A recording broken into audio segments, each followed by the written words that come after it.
everyone! So, try natin si, si Sashi, Sashi na powder. So, ang gusto ko sana ay si, Sun Cool kasi may SPF siyang, SPF 35 pero out of stock. Kaya ito yung pinili ko.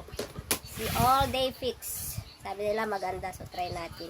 So, tinignan ko rin to ngayon is out of stock na. So, mabenta si, si Sashi powder. Made in Thailand yata to. 110 tong pinangbili ko. Kulay pink. Yung mga hindi daw mahilig sa makeup. Pwede na to. So, try natin si...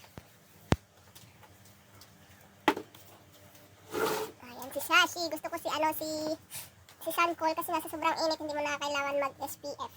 Kasi meron na siyang SPF 35. Ayan, pag madami si Sashi, ganyan ang itsura niya. So, first time kong gumamit kay Sashi powder. Okay na siya.